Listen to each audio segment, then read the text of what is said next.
Section 6.2, unit circle. Unit circle. A circle with radius 1 is called a unit circle. And what we do here, we introduce trigonometric functions, 6 trigonometric functions. Okay, by doing so, we let t be any real number. Then if we pick any point P on the unit circle, means it's centered at the origin, always the origin, and radius 1, so that point is 1, 0. I pick any random point on the unit circle P, then, and the angle T there, then that point has coordinates cosine T, comma sine T. So the cosine has to deal with the X part, and the sine has to deal with the Y. This works this way exactly when we're having a point on the unit circle, when the point is on the unit circle. So X is going to be cosine T, Y is sine T. So it's spelled as C-O-S-I-N-E, but we abbreviate it with C-O-S.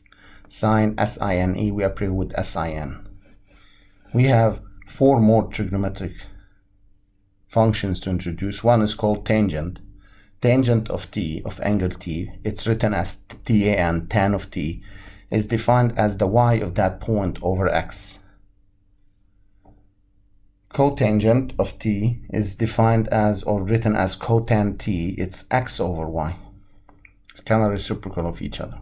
Secant of T is 1 over x. 1 over x. Assuming here the radius is 1. Cosecant of T, CST is abbreviated as 1 over y. So those are the 6 trigonometric functions. 1, 2, 3, 4, 5, 6. We're going to learn, if they give us an angle, how we find their sine, cosine, tan, cotan, secant, cosecant. So let's say we have this point P, 1/2, comma, negative root 3 over 2, be a point on the unit circle that corresponds to T, to an angle T. So they already gave it to us as it's on the unit circle. Find the values of all trig functions. Find the values of all trig functions. So how do we do this? First thing, we plot the point on the graph. That's the point. 1/2, comma, negative root 3 over 2. Remember, the sine is the y value. Cosine is the x value. That's provided it's on the unit circle. Tangent is y over x, so it's negative root 3 over 2 divided by x is 1/2. So the 2's cancel. So you get negative root 3. Cotan is x over y, so 1/2 over negative root 3 over 2. The 2's cancel, so you get negative 1 over square root of 3.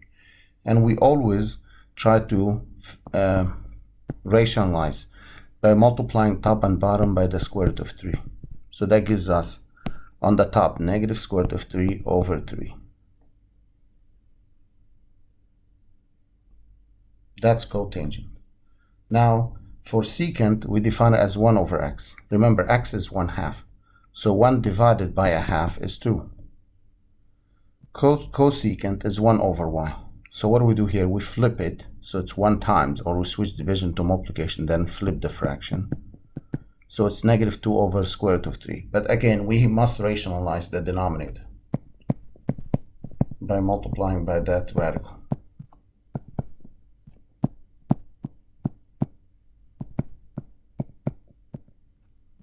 You got negative 2 root 3 over 3. Negative 2 square root of 3 over 3. Now we have this circle here, a unit circle again. This has coordinates, the first point 1, 0. The one on the top is 0, 1. The left one, negative 1, 0. The bottom one, 0, negative 1. We start with 0 degrees, and it goes up to 90 degrees in green, as you can see. Then 180, then 270, then 360. And what I also did, I wrote down the radian measure. So the 0 degrees is the same as 0 radians. The 90 degrees on the top is the same as pi over 2 radians. So RDS means radians. 180 degrees is pi radians. 270 is 3 pi over 2 radians. And 360 is 2 pi radians.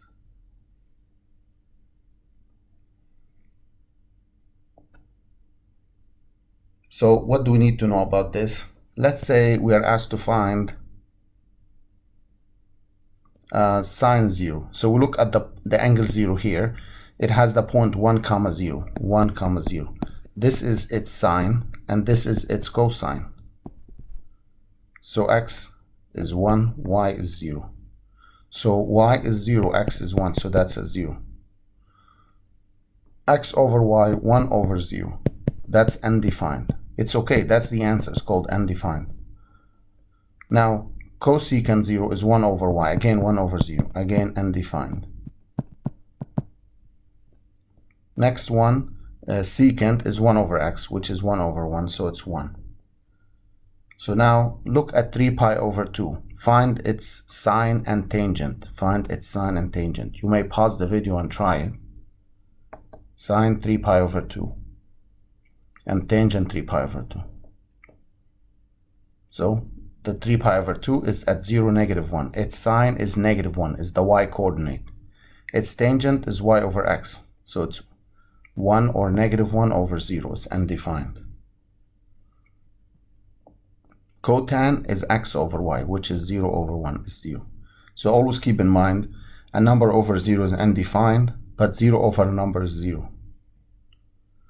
And then what I did here, I listed all these angles, the 0, the 90, 180, 270, because 360 goes back to 0. So I wrote down their degrees, their radian measure, and then I found their sine, sine, cosine, tan, cotan, secant, cosecant. All of them. Very important table to know. Now, how about if they give us different angles? Maybe 4 pi. What is 4 pi? You may change 4 pi to degrees. It's always easier to work with degrees than working with radians. So you need to multiply by 180 over pi. That gives us 720. 720, if you divide it by 2, gives you 360. That means it's going to go 362 times. So it will go back to 0. So then finding cosine 4 pi is the same as finding cosine 720, or the same as finding cosine 0, which is 1. So that point here is 1, 0. That's its cosine. Another angle, negative 180. Negative, you go backwards, clockwise, that's negative 180. It lands here. That point has coordinates negative 1, 0, assuming it's a unit circle. So what would that give us?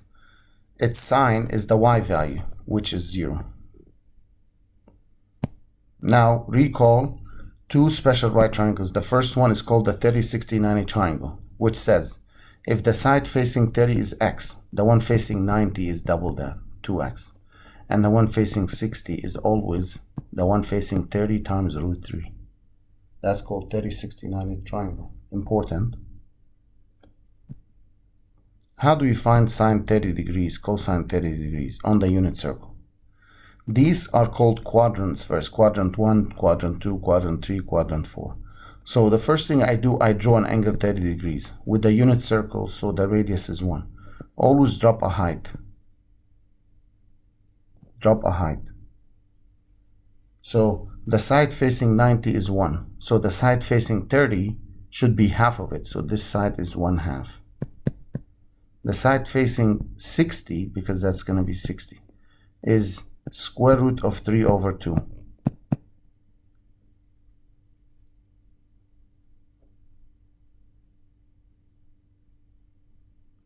Now, if you look at it this way, to find the coordinates of t, because that's how you're going to find its sine and cosine, you need to find the coordinates of that point.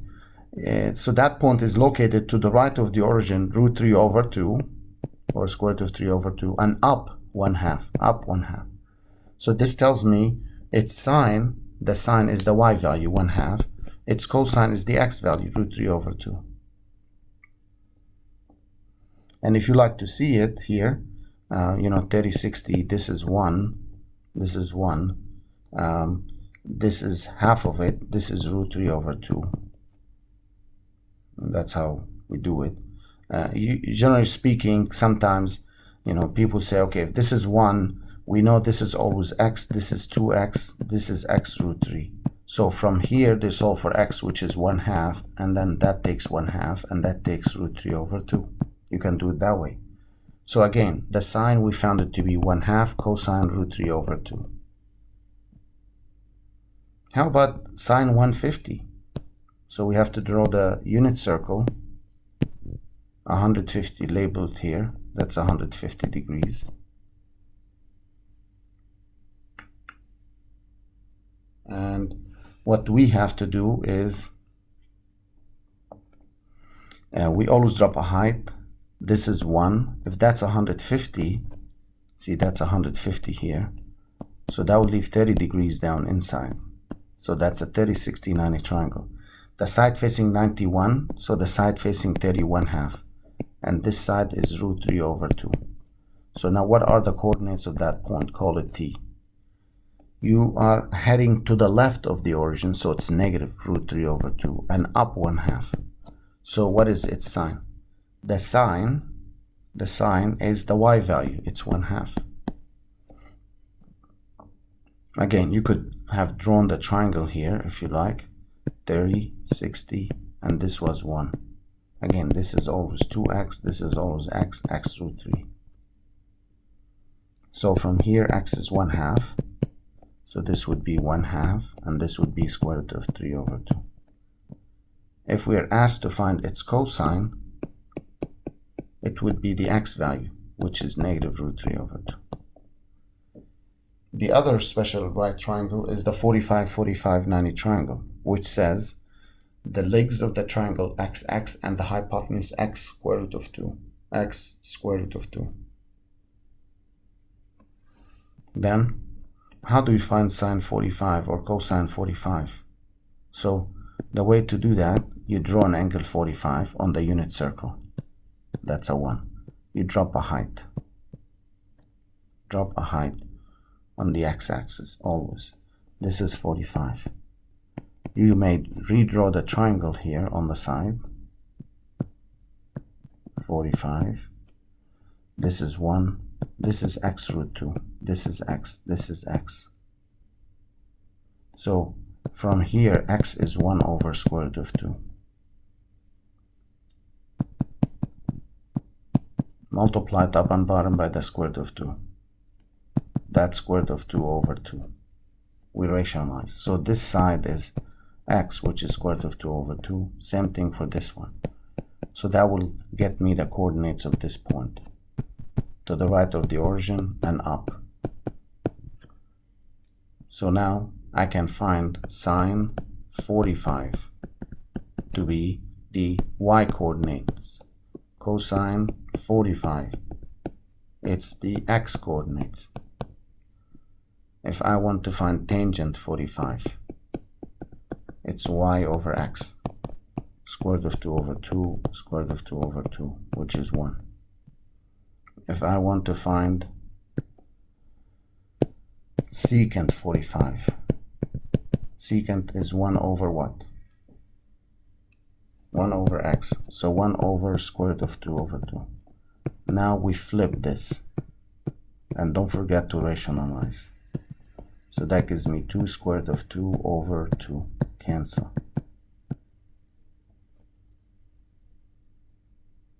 How about cosine 7 pi over 4?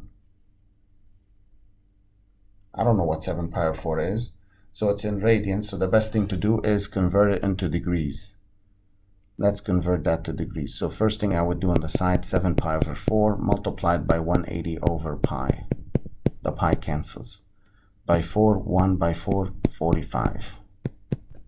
7 times 5, 35. 5 carry over 3. 7 times 4, 28. 315. So this is the same as asking us find cosine 315 degrees. And how to do that? Draw a unit circle. We're going to draw a unit circle. 315 here. This is 45 because all of it's 360. Always drop a height. It's still unit circle, so this is 1. So that's 1. Again, this is √2/2, and this is square root of 2/2. So what are the coordinates of that point? Well, you move to the right of the origin, square root of 2/2, but down, so it's negative square root of 2/2. So the cosine is the x value. if you want to find the sine, that would be the y value. Tangent, that would be y over x.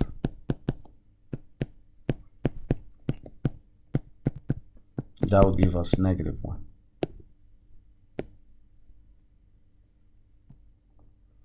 How about if we practice more on this? Determine the value of sine 270. So 270 has coordinates 0, -1. Its sine is the y value. Sine is the y value, which is -1, times cosine 45. We just found it. It was square root of 2 over 2. So that gives us negative square root of 2 over 2. How about if we need to find cosecant pi over 4 square plus secant pi? So pi over 4 converted, it gives me 45. So it's cosecant. So the sine is square root of 2 over 2 and cosine square root of 2. So cosecant is 1 over y. So 1 over, which we actually found it earlier. It was square root of 2, which will be the same as secant. So that would go here, square root of 2. Or you can write, you can write first cosecant 45. And this is 180. So we found earlier, you can see here, I found secant down here. It's 1 over x, and x is -1, so it's -1. So I got rad 2 squared plus -1, so 2 minus 1, 1. The big question here to answer is, how about if it's not a unit circle? So let's say we have, or we are asked to find the values of the 6 trigonometric functions of angle theta if -3,4 is a point on its terminal side in standard position. They didn't say it's a unit circle, and maybe this point is not, and we're gonna check how a point is really on a unit circle or not. So the first thing we do, we plot the point on the circle. It doesn't have to be a unit circle. So in general, on the left side, I chose any point here, x, y. That would be x to the right, y up, and then that radius, call it r, because it might not be a unit circle. So I plotted the point -3,4 on a circle, not unit circle. So here it's an x, y, and I called that r. We don't know what that r is, but I'm gonna need to find sine, cosine, tan, cotan, everything for that one, for that angle. So I can't say anymore sine is 4 and cosine is -3. I can't do that. That can only be done in the case of a unit circle. But if it's not a unit circle, the sine is not just y anymore, it's y over r. Cosine is not x anymore, it's x over r. So we must find what r is. So to find what r is, on the right side, I wrote down what x and y, and to find r, we can use the Pythagorean theorem in that yellow triangle, right triangle. R squared is x squared plus y squared. So r squared is -3 squared plus 4 squared. That's a 25, so r is 5. So now, what we need to do, these are the 6 trigonometric functions. It's not y anymore or x anymore. It's y over r, x over r. But the rest, tan and cotan, they still y over x and x over y. And secant is r over x, cosecant r over y. So now, how do you find sine t? Sine t is y if the point is 4. So y is 4. And r, we found it 5. So sine t is 4 over 5. Cosine is x over r. X is -3, and we found r to be 5. Tangent is y over x. So it's 4 over -3, or -4/3. Cotan is the reciprocal of that, -3 over 4. Secant is r over x, 5 over -3, or -5/3. Cosecant is r over y, which is 5 over 4. Now, how do we test if a point is located on the unit circle or not? To do so, we find r, because they give you x and y, you can find r. If r is 1, then that point is on the unit circle. If it's not 1, it's not on the unit circle. So given this point, -3, 4, how do we know if this point is on the unit circle? We try to find r, which we actually did earlier. It's the square root of -3 squared plus 4 squared, which is 25, and that gives me 5. 5 does not equal to 1, so that tells me this point, -3, 4, is not on the unit circle.